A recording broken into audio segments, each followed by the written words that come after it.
Hello and welcome everyone to another episode of Game Vortex. I know it's been a while. I've missed you probably as much as you've missed me.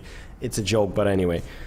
Before we begin, I wanted to take this moment to thank you for your support, whoever been supporting, watching my videos, commenting. I really appreciate that, and to everyone else as well.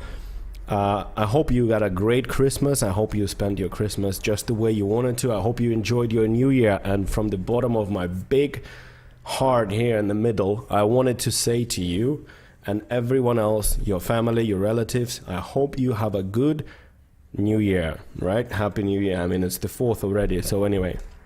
Now let's go back talking about Nintendo Switch.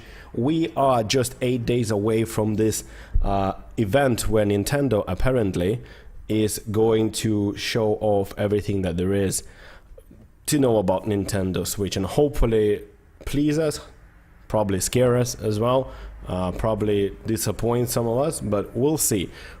I mean, I'm kind of already narrowing down what to expect. So let's talk about that and a couple of very, very important things that have been coming out that I want you to know about. And it actually backs up everything else that I've been saying before. Okay, so they keep on doing this thing. I just don't want you to distract on that. So I'm just going to close that and open just an empty thing here. Anyway, first of all, okay, this article popped out and I'm just going to brush it off straight away. Forbes 2017 is all about Microsoft Scorpio versus Nintendo Switch. No, it fucking isn't. Two different consoles. I apologize for swearing, by the way. Two different consoles aimed at pretty much different markets we can understand already now, because Xbox Scorpio is going to be the most powerful console ever at that time, whereas Nintendo Switch, from the looks of it, it's going to be ridiculously underpowered. Not even when it comes to this thing, but I'm talking about PS4 as well. So it's not going to be about that. Nintendo will go their own way, Microsoft will go their own way, and we'll see what happens, you know? I mean, they're not competing against each other. Yeah, maybe like Nintendo is still trying to go after the mobile market. They still want those people back. So they're not going to be doing that. Now, going back to this article, there's two articles that are very, very interesting to me. Now, let's go back to this event on the 12th that is going to happen. I want you to know that Nintendo is one of those companies that will most likely not answer all of your questions, and some of them they will probably just avoid answering altogether. Now, they have some opportunity here to show us why we should care about Nintendo Switch and why are we going to want to have one. And most importantly, what they have to prove is that they're there in the long run and they have plans in the long run. From what I've seen from the leaks that's been happening by those very, very reliable sources, we are talking about basically yeah, right, so Laura Kate as usual, right? So what we're talking about, at that time it didn't look like it's gonna have a lot of Nintendo games. About third party, that remains to be seen, and I really hope whatever we're hearing is not true, but at the same time I'm hearing from the developers who are working on the Switch games is that they don't want to do it, and I'll explain it to you right now why. So going back to that thing with the event, they will probably not going to tell you exactly what is inside the console. They'll announce the price, they'll show off the games, they'll probably leave a bit more questions unanswered as usual in a typical Nintendo fashion. Yeah, it's a Christmas tree behind me still. My daughter likes it, so I decided not to disassemble it yet. In any way, so as you remember with the Wii U, they never really said what is inside, what kind of a CPU, GPU is inside that thing. What people actually had to do is, well, there's a few brave people who specialize in these things. They actually took it apart, disassembled it, and reported to all of us what is inside that console. And I'm pretty sure they're just going to say, okay, NVIDIA, help us make this possible using this, this, and this. But they're not going to be exactly specific with what it's going to be. Now, moving on from there, what we need to know is that a couple of weeks ago, I've made a video about reported Digital Foundry leaks that they had about the Nintendo Switch performance, and I told you that it's ridiculously underpowered, especially in a tablet mode. Like, comes out to be pretty much about less than half or about half of performance in a docked mode. And yes, it's understandable maybe to save the battery and things like that, but at the same time, Jesus Christ, like, how do you have to scale the game? Because it's almost double the performance. How do you have to scale the game to be in docked and undocked mode? This is very, very, very scary at the same time, because some of the frequencies that it's running on are laughable, to be honest, at this day and age. I mean, the phones probably pull out more performance these days. So to be honest, like an iPhone, it cost them $100 and something to produce an iPhone. So this thing, I mean, definitely using cheaper components and things like that. So they should be able to manufacture with a decent hardware. And I was shocked and amazed that they didn't include the Tegra X2, which would have probably pushed it to the level of PlayStation 4 or even probably a little bit beyond between PS4 Pro and the PS4. Now, here's basically saying that not a lot of exclusives are coming to the console. We're talking about third-party exclusive. Just like me, you're probably gonna buy the machine with the excuse that I just want to play Nintendo games, right? But Nintendo is also a company that lives off the profit, right? It needs to make money. And if Wii U is any indication, the Switch will not survive without third-party games. The Switch will just not survive without third-party games.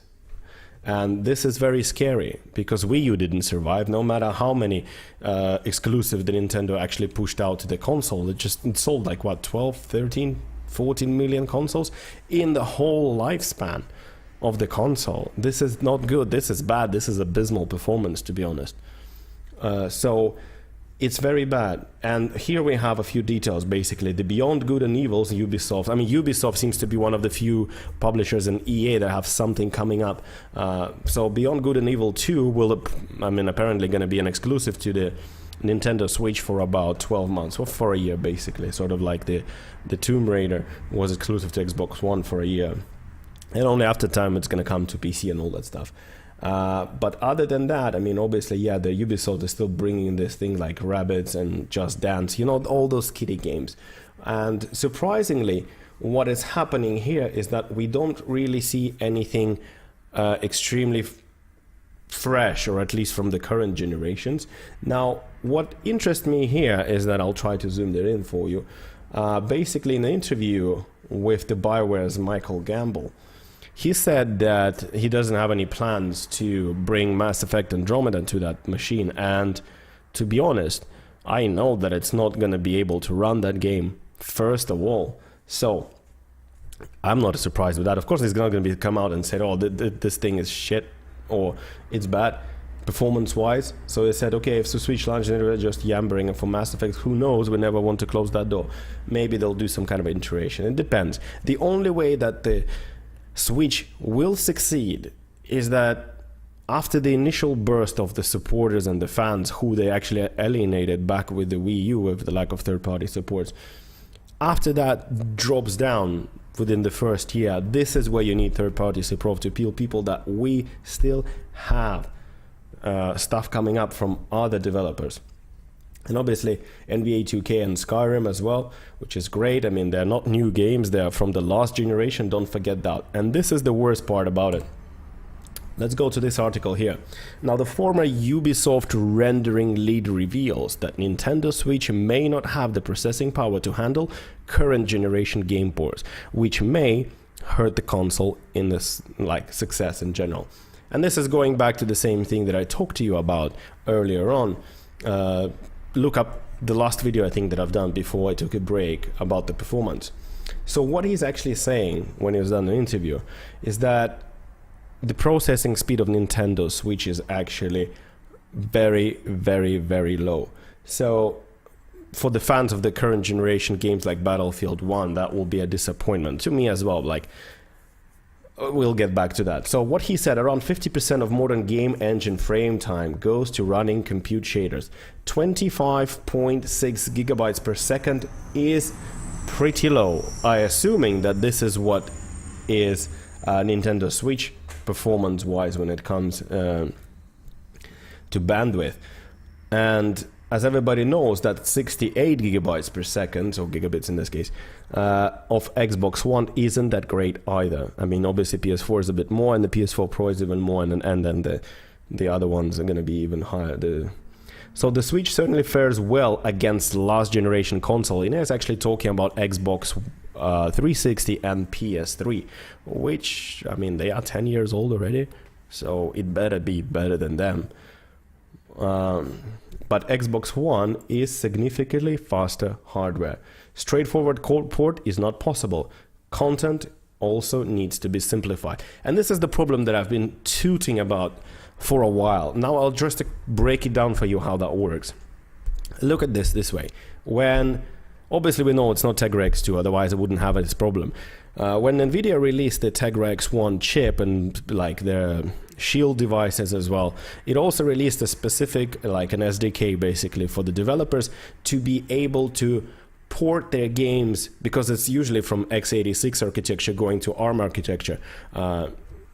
It's not easy to do, but they released and made this this particular CPU GPU combo, the Tegra, to be able to easily port games, so you could play, like, it would require very little financial investment and so on and so forth. Now that works fine if the performance-wise, the processors and in general the performance of the console is relatively the same, or the PC version, right? But if they are more or less on the same level, it's quite easy to port because you don't need to do that much optimization. But when it comes to, let's say, something like PS4 Pro or PS4, which is, let's say, more powerful than the Switch, porting it over to this console, which is less powerful, is not going to work like that. It won't be easy, and this is where the problem comes in. It requires a lot of money, and it requires to actually change the game. Either they will have to develop two separate versions, like for example one for PS4, one for Switch, and or as he said here, it requires a lot of optimization, and like the code port is not possible. You actually have to go back and change the code of the game and simplify it to be able to run it on this thing. And I'm telling you that straight away, unless this thing sells 20 plus million, or at least it's going to be going through the roof, nobody will want to do that. It was the same problem with Wii U. We know that it was the same problem, because when the Wii U came out, PS3 and Xbox 360 were already close to the end of the life cycles, and a lot of these developers from Ubisoft and EA and so on, they already knew the direction that the PS4 will go and Xbox One, so they knew they're switching to x86 architecture. So why the hell would we spend a lot of money, a lot of working hours and everything to create a game for a console that basically fails on the market, that's got like 10 million units, so at best you'll get less than a million or a million copies sold of your game. And this is the same thing, right? It says here as well, it would be possible for developers to port their previous generation games, PlayStation 3 and Xbox 360, to the Switch, obviously, right? But there's also demand and resources, right? It's not like companies are easily throwing millions of dollars to port a game that might not sell very well. And it's unlikely, it's a very unlikely scenario, as he said, that any developers will take time to do this, right? So, I mean, Electronic Arts was with Nintendo Switch in the very, with Nintendo's Wii U in the very beginning. They were probably, I don't remember if they were the first or the last to abandon the ship. I mean, they supported them fucking a lot back in those days. I remember they put most of their games on Wii U, and they didn't sell. And then they said, sorry, see you later, and that's it. So if you're planning to play Battlefield 1 and so on and so forth, wouldn't do it. I understand that Nintendo is trying to take over the fans that it lost that like the Nintendo games, and also the mobile gaming. They're still trying to take away that, because mobile gaming started to eat away at the pie that they had with the Nintendo 3DS. That was their market, the portable market, and mobile gaming in general just destroyed it slowly over time. They're still the king in that space when it comes, like, in a competition with Vita, but that's not what matters, doesn't it? Now over here, we know that it's not going to survive unless it has a decent third-party support. I would buy it anyway, because I like the idea, I like the style, I like to be able to play their games and everything else. But at the same time, what I had in mind is, when I've heard the rumors about it and finally we saw it, I was like, damn, this thing has so much potential if it's done right. but it wasn't. It wasn't done right. Because I don't mind paying $399 for this thing. Make it more expensive, but put an awesome amazeballs hardware in there, and you have no problem. To make it run Destiny, make it run all those games, I'll be flipping over the moon. I'll throw away my PS4 if I have to, because that would be the dream. This is what PlayStation Vita promised us, the console quality gaming on the go, and it didn't deliver. So I'm like, put more RAM, put more better like a Tegra X2, but it's too late already. It's done and dusted. They should have thought about it since the very beginning. I didn't mind if they, I mean, they still have money from all their mobile things and then obviously other games that they're releasing. They could have waited at least 6, 7, 8 months more, or a year, and then just push that thing out and just completely blow away your competition. Well, what can be done? The only thing they're doing them service right now is if this thing starts to succeed, they will take a look at it, and maybe Sony or Microsoft will come up with something similar, but in this case more powerful and with the support for other games. So yeah, this is all I had to say to you. We're waiting for the January 12th. Please let me know in the comments below, what do you think about this whole thing, and do you still care or not in general about how much power does it have? And obviously, Happy New Year to you again. Thank you very much for watching. Subscribe to this channel, like the videos. I'm back, and I'm gonna be back every single time. I have another video coming up soon about the games that I grew up with, the games that inspired me and made me who I am today in the gaming community.